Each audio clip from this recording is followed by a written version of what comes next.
Welcome to the Real Freedom Podcast, where we inspire you to pursue your passion to gain time and financial freedom through opportunities in real estate. I'm your host, Mike Swenson. Let's get some real freedom together.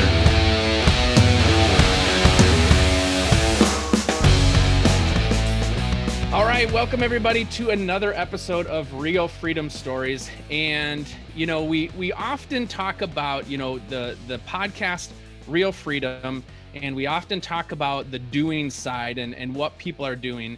And we don't often highlight as much of the freedom piece. And so I'm really excited today to share. We've got our guest, Brent Bowers.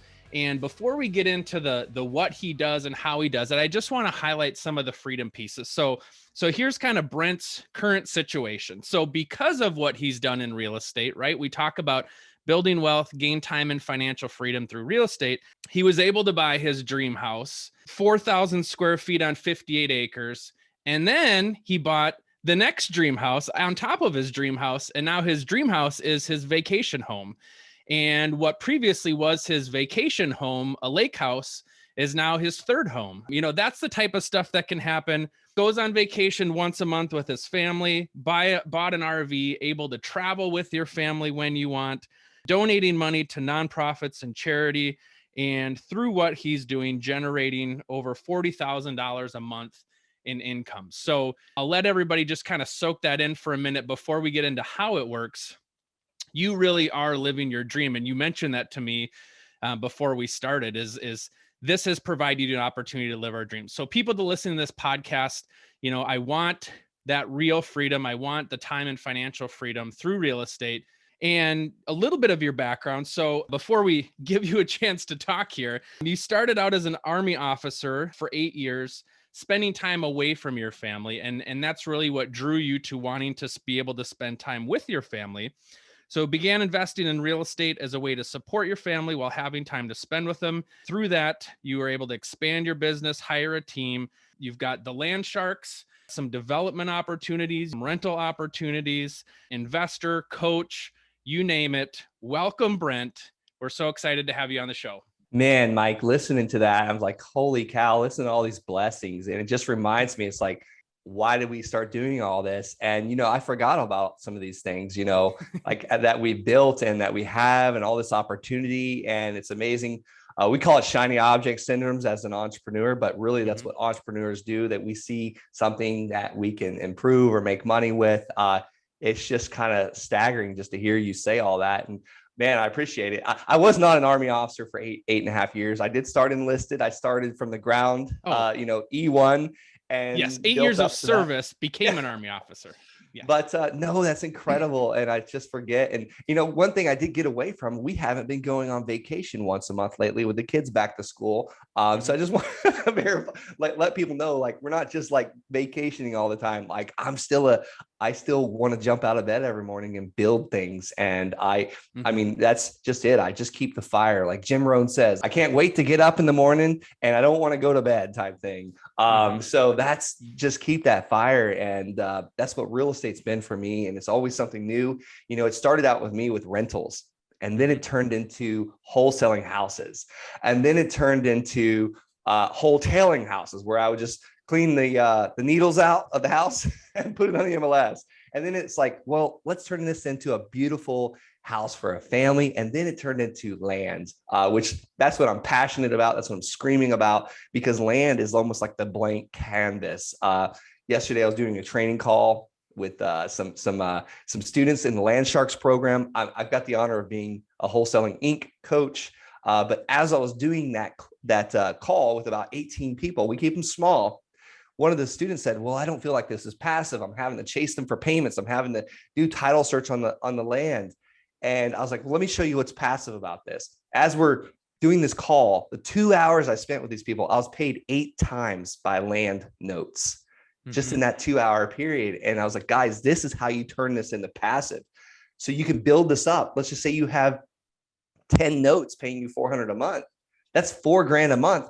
You can go on vacation for a month and know you're going to come home and make at least a $4,000 check. So that's what's passive about it. So super happy. I love the name of this podcast, Real Freedom, Real Estate Leveraged, because real estate, the leverage of real estate gave me the life of my dreams.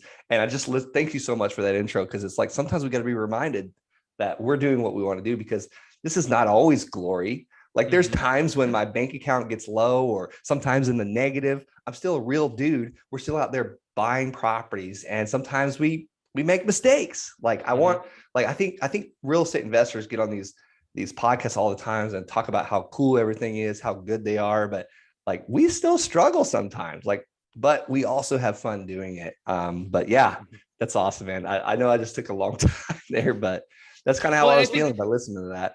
What I was going to say is I think the key differentiator though is the willing to take risks or willing to take action on something versus, hey, I really wish that I could be like Brent and I'm going to just continue doing what I'm doing. You know, it's you got to lean into it and take that jump to experience the benefit of what it is.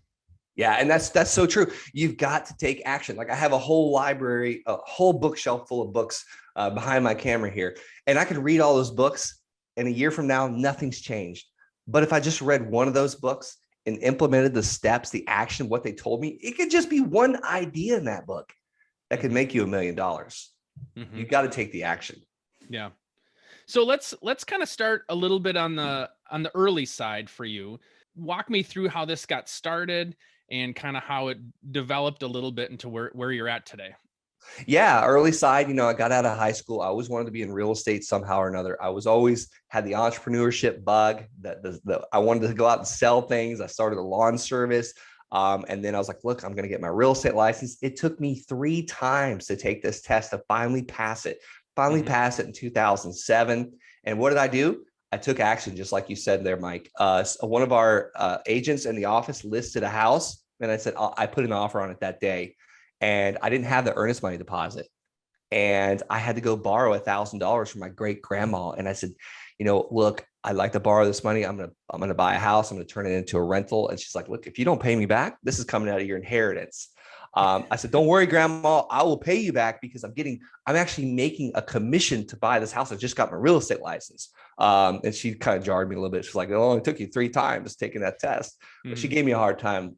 She's a tough German woman. But anyhow, I did pay her back. I never saw that inheritance she was talking about, but it got me into my first rental property. And then I turned it into a rental, moved to the coast, started trying to sell real estate in 2008. Ultimately, I was driving people around in my car to rent them out a house. And I was lucky if I made $300 in a week after driving them around. I was probably losing money, honestly. And I kind of threw in the towel with real estate for a little while, because I was like, this is just not cutting it. I was getting behind on bills, ended up having to move in with my in-laws. And here I am. I had my own business. I have a real estate license. I have a rental property. And now I'm living with my in-laws. Like I was being humbled. And so I joined the military at 24 years old, went to basic training, was continuously being humbled. I think everyone started over like that, but it was all on a plan to go back to school and do something a little bit different, because the real estate business wasn't working out. And then I had to evict that tenant. They trashed the house. And it was just like, this is nuts. Like, this is such a hard business. And I did a deployment for a year in Afghanistan, saved up a little money, and that eviction, all that money I saved up had to go to repair the walls that they kicked in, and the stuff they threw down my toilet. So I'm like, man, who the heck would ever get into this business? So long story short, did another deployment, and the Army pulls me out of Afghanistan in 2013. Said, we're sending you to college.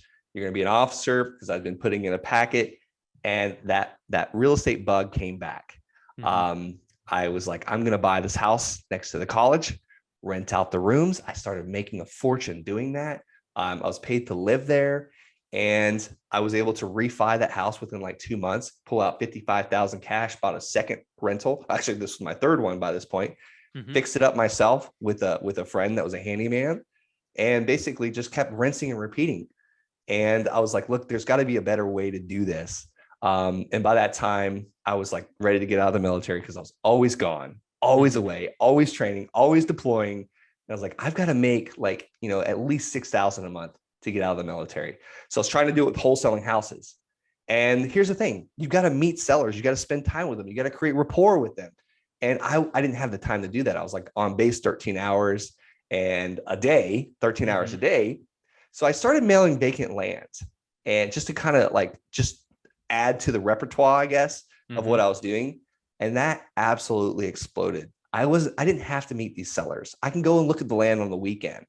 And I did a couple deals within a couple weeks. And by the second deal, I had a passive income of 400 a month. That was the first one. And then I did a third one. It gave me like 300 a month. And I just kept doing it. Before I knew it, I had $9,000 a month coming in on land payments. And I was like, honey, I told my wife, because we had a baby. And I was like, I want to start seeing this baby more often. I want to see you more often. I was like, I'm getting out of the military. I'm done. Like, we've got this. We're going to be fine. And that gave me the freedom, the financial freedom to understand, like, we're going to be fine. So that's the whole story in a nutshell. Awesome. Yeah. And it's certainly not easy. And certainly you made a lot of sacrifices.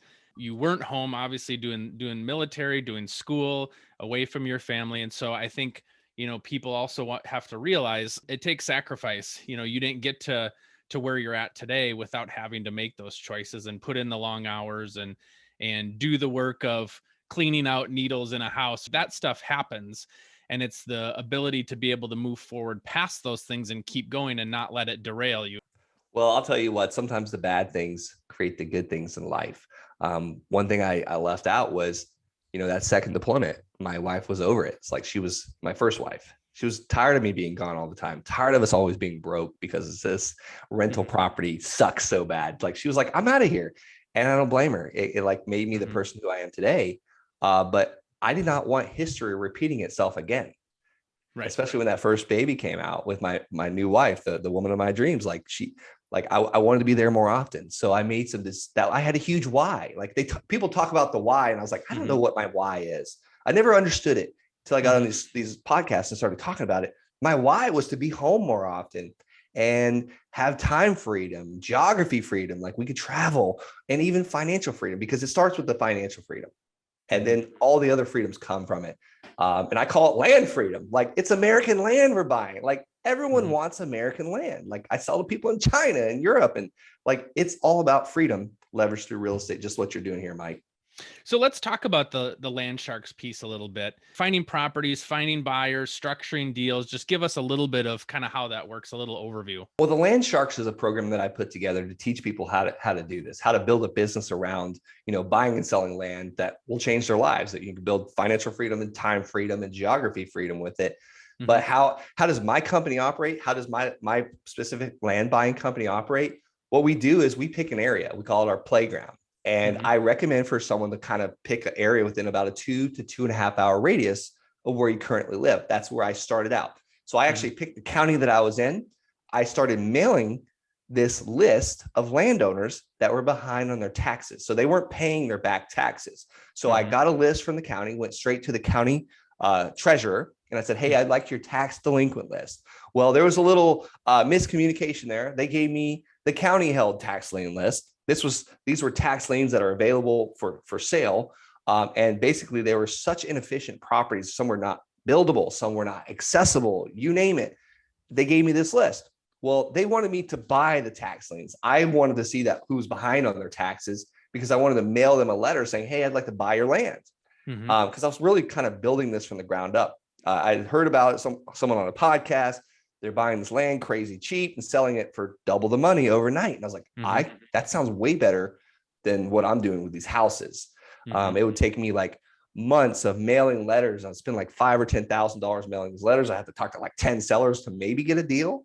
And I didn't have time for that. That was like, literally, like, I felt like I was climbing a mountain with no shoes and no shirt on. And it was just rough.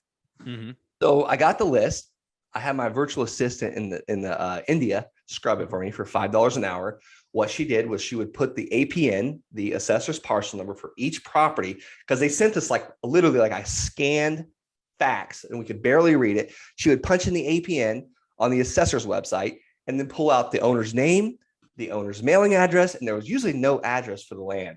But we would I mailed them a postcard. So we mailed 687 of these postcards saying, hey, my name is Brent Bowers. I'd like to buy your land. If you're interested in an all cash offer, fair price, call me or text me. And I can even give your listeners that exact postcard I use. I can give you a link to it if you'd like. And So he sent the letter and my phone starts ringing. I gave him my cell phone number. Like I'm in the office, my Army job, and my phone is like blowing up. I probably received about, I don't know, 30 phone calls. I probably only had time to return about 20 of them. So the first one I got to get on the phone, it was a retired CPA. He's like, I'm done with the land.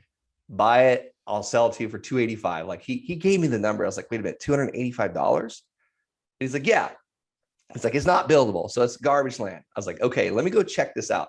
So me, my wife, and like my 3-month-old went down the road. It was almost like an hour and a half away from us in Palmer Lake in Colorado. And I was so confused. I heard Lake Avenue. I was like, that's right down the road. There's no way I can buy land on Lake Avenue for $285. So I went and looked at this land and I had no clue what it was worth. But I called the realtor office, the real estate office right down the street, like a mile away. I was like, surely they will know. I told the realtor, I was like, look, she answered the phone on Saturday. I was like, thanks for taking my call. I have a piece of land. It's actually 2 lots on Lake Avenue.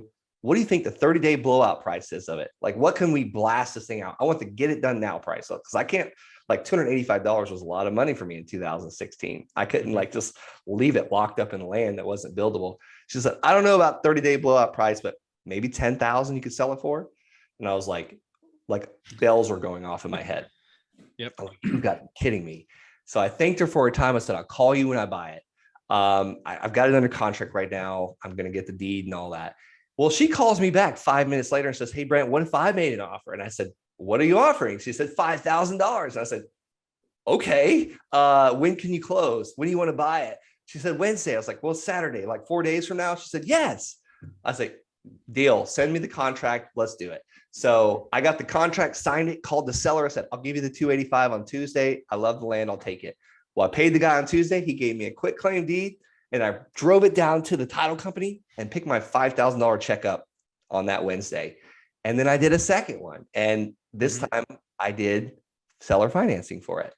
And I got my money back out right away. And that's the one that really sold me. That's like, there's no way I can keep doing this. And we have ever since. 380 land deals later. It's been a blast. You had mentioned about people that, picking a spot close to you. Laws are different in every state. What states is this maybe better for, and what states maybe isn't not as opportunistic for, depending on how the laws are written around tax liens and all that? Yeah. And it has nothing to do with tax liens. I don't only buy properties right now that are behind on taxes. Like we'll buy properties that they're caught up on taxes and they still live in that city because everyone's like, well, they got to be out of state. They got to be behind on taxes. Not true. So I'll tell you some states that are working well for me. I'm doing really well in Colorado with it, Arizona with it, Utah with it, Idaho, Florida. We just picked up some land in Connecticut and Pennsylvania. So, I mean, that's quite a few states. Now, I know people are absolutely doing very well in Texas. I'm not in Texas. But yeah, I would say if there's land, you can do this. Now, am I buying stuff in Detroit, Michigan that like the land's going for nothing and they're not building any new houses on it? No. Like I'm not like there's land that we can get for free that we won't even take. And that's sad to say when I'm saying American land, but it's got to be somewhat desirable for somebody, you know. So what, okay. So you get the land, you gave this example here with your realtor where it was worthwhile. She bought it right away. Typically, how do you find buyers for the land then once you acquire a property? I mean, you have to assess the value of it and can I sell this? So how do you find those buyers for those folks that are wondering? You know what? After that realtor, I sold the next one on Craigslist. That next parcel I bought was for $500. And again, not buildable, not accessible. It was actually surrounded by state land. So you pretty much had to trespass to get to it. Did I trespass to go take photos of this land? I did. But I disclosed it all in my Craigslist ad. Like, look, no access. You're going to have to get an access attorney. I even recommended the title company to get them that access. But basically, I put an ad on Craigslist, $500 down, $400 a month. And I had a buyer the next day. Then I started doing some signs. Like I was in the military. Guess what? I had a lot of boxes in my garage. So I would cut these boxes, these massively large boxes, and write on this land, must sell, will finance, my phone number. And I would like put a stake out. And guess what? The neighbors would buy the land. Signs work extremely well still today for me. Facebook buy sell groups. I love Facebook buy sell groups, especially right now where you're at. It's snowing. It's like negative 40-degree wind chill. Guess where I could sell you some land probably right now, either in Florida or Arizona. Like you're stuck inside, you're on Facebook buy sell groups. Wait a minute. This land's for sale in Florida. It looks pretty sunny and warm there. I can afford $399 a month. So that's how we do it. So yeah, now you're doing it yourself. And then now you have a class where you're teaching others to do that as well, and leveraging all the knowledge and experience that you've gained to kind of pay it forward and help others too. Yeah, I actually am having a blast with it. A friend of mine, Tom Kroll, talked me into becoming a coach, basically coaching people how to do what I was doing. And I was like, well, Tom, sounds like a great idea because I'm already doing it.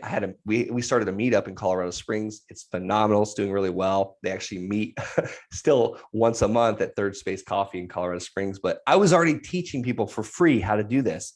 And I was like, wait a minute, you're telling me I can get paid to coach people how to do this? So I became a Wholesaling Inc. coach and have been having a blast with it. My team is not liking me not being around all the time, but they've got this. Like I couldn't do any of this without having smart people, having surrounded myself with smart people. And well, and that's the key piece too for folks when you talk about leverage is one, it's kind of finding your niche and building it. And then two, it's having great people that are able to run that with you, because otherwise, if you didn't have a team of great people, you're running around all over the place, always on call, always answering questions, always putting out fires.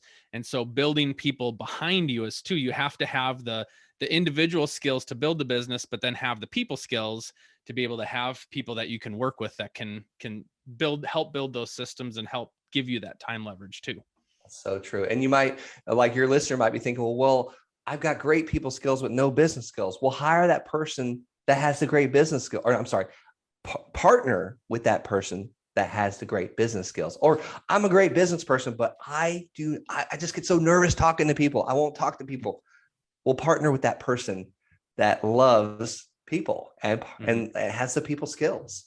So why don't you just share a little bit too about some of the other stuff that you've got going on, just for folks to know you. I mean, obviously we talked about the land piece.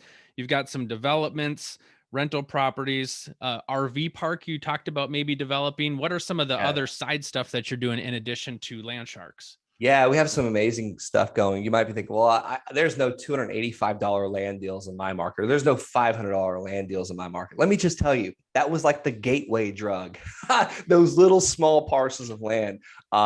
We just purchased a $1.2 million piece in Colorado Springs. We're building 38 townhomes. I'm looking at another property in Sebring, Florida, that we're going to develop an RV park that we can put maybe up to 576 RV spots. And it's got commercial lots too, that we can, do 99-year leases to Wendy's and Taco Bell. So we're looking at that kind of stuff. So I'm actually bringing in partners that have money, or maybe they're a doctor, an attorney that have money and they're looking for something like this opportunity. That's what we're doing now. And it's just phenomenal. It's fascinating, talking with the city that wants these things. And, just aligning yourself with their goal, the goal of the city. And it's amazing how these opportunities unfold. And it's funny, this potential RV park, come to find out, I'd already purchased land from this gentleman 5 years ago in another state. It's just phenomenal how these things work and how these things unfold. So we have the amazing passive income from the land coming in, but that doesn't mean I'm just sitting on a beach somewhere. That stuff gets boring. I want to be out there growing and building and partnering with people. And you mentioned people. It's amazing. Like, they see the opportunity, and it's amazing how people will jump on board, especially good people. And you always find what you're looking for or lacking. I love jumping on these podcasts, but there's things that I'm not good at, like accounting and bookkeeping. Well, I find the amazing people to help me with the accounting and the bookkeeping. Awesome to see and to see all of this grown in basically the last 10 years, right? Yeah. I mean, I started my real estate business back up in 2013, but I would say I really got serious about it in 2016 when my son was born, the end of 2000, actually it was early 2017. And I hit the ground and I didn't let it stop. I read this book called The Miracle Morning in 2017 by Hal Elrod.